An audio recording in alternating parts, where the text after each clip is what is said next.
Ketika kita akan membuat sebuah komposisi ataupun sebuah lagu ataupun sebuah instrumental ya, yang mungkin yang pertama kita lakukan salah satunya adalah dengan membuat chord progresi. Nah, chord progresi ini demikian penting sehingga kita bisa membuat suasana musik itu diarahkan melalui alur chord progresi. Kita coba buat dari A minor,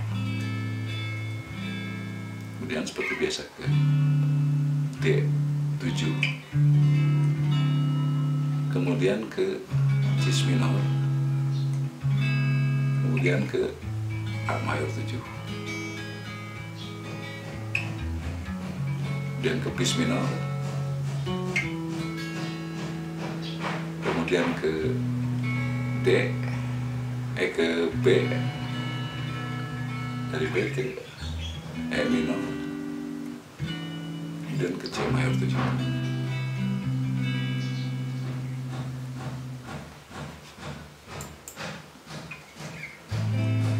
Nah, sekarang bagaimana analisanya? Ketika kita memainkan chord progresi seperti itu, kita lihat A minor 7 ke D. Ini pada dasarnya dari 2 ke tingkat 2 ke tingkat 5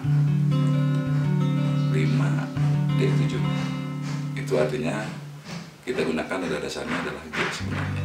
Artinya kita gunakan A Dorian untuk skalanya, kemudian ke D atau D mixolydian. Nah, untuk D ini, D9 ini pada dasarnya merupakan bisa kembali ke G atau bisa jadikan sebagai chord substitusi dari GIS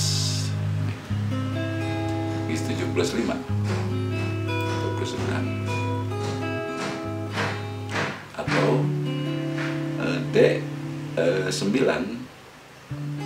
min 5.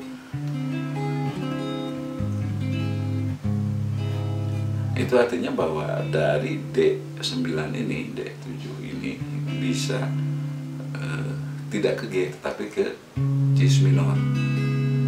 Anggap ini sebagai substitusi dari GIS, dari As. Kemudian ke Cis minor. Tentu saja ini suasananya akan melayang karena berubah nada dasar yang dijembatani oleh D9 atau D9 min 5. Kemudian ke Cis minor, kemudian ke A mayor 7.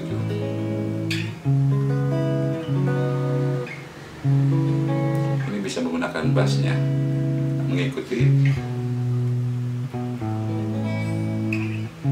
bisa bassnya tetap.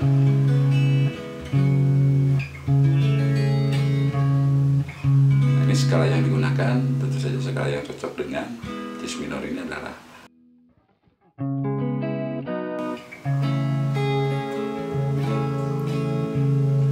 kemudian setelah dari A mayor 7 kita ambil nada ke-6 dari A mayor 7, yaitu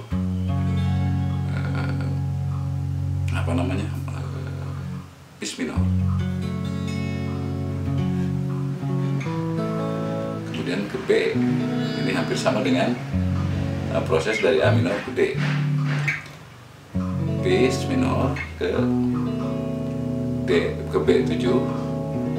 Nah, ini langsung dari bis minor ini sebagai bis tingkat 2 atau bis Dorian, kemudian ke B sebagai tingkat 5, dan kita kembali dari B itu tentu saja ketemu dengan E minor.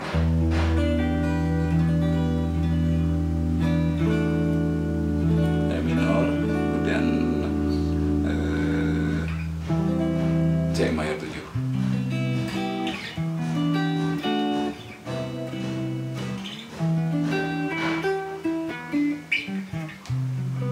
Menggunakan E Aeolian.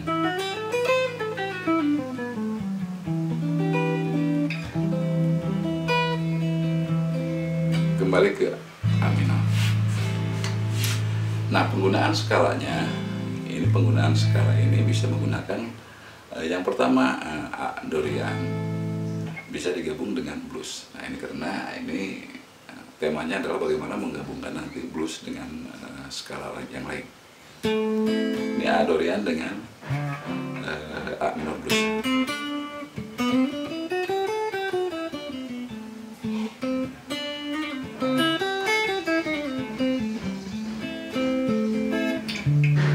Kemudian ketika ke D, ini bisa ditambah dengan skala jembatan, yaitu menggunakan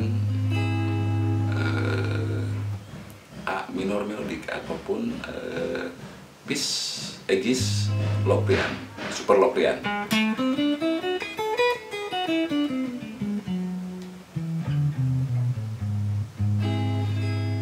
Baru ke cis minor.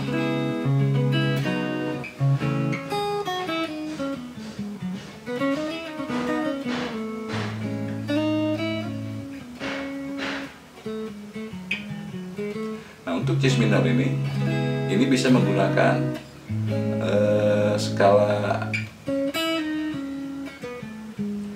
Aeolian, cis Aeolian.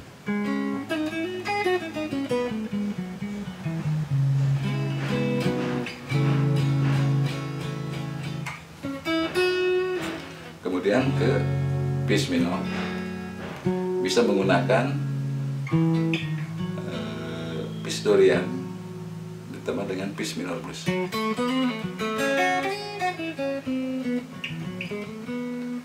Bis Dorian dengan bis minor blues. Nah, ini ke B mixolydian. Dan ketika di B, nah ini bisa menggunakan B mixolydian ataupun B super Locrian.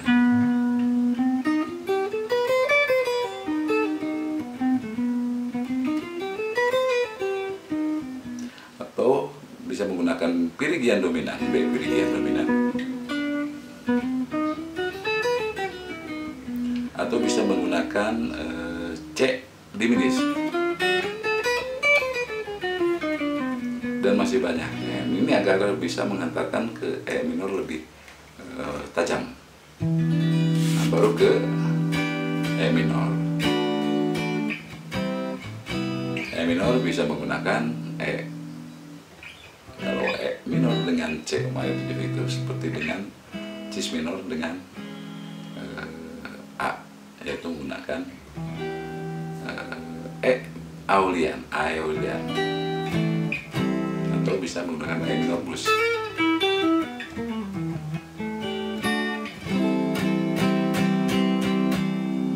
Baru kembali ke A minor. Nah, itu artinya bahwa ketika kita membuat sebuah komposisi, tentu saja kita harus menganalisis, ada alasannya kenapa ke sana, kenapa seperti itu dan sebagainya. Jadi mudah-mudahan dengan pengantar seperti ini kita bisa memainkan sebuah komposisi, sebuah melodi, sebuah improvisasi dengan efektif, artinya tepat nada-nadanya yang dimainkan, karena kita tahu persis bagaimana kita setelah dibedah hubungan chord yang satu dengan chord yang lain, kemudian ditambah dengan skala chord substitusi dan sebagainya. Nah, kita coba sekarang praktekkan bagaimana mengisi nada-nada improvisasi ini dengan menggunakan skala yang telah dijelaskan berusaha. Kita coba secara perlahan, dan mudah-mudahan ini bisa dimainkan oleh Anda secara perlahan juga, sehingga bisa menguasai. Mari kita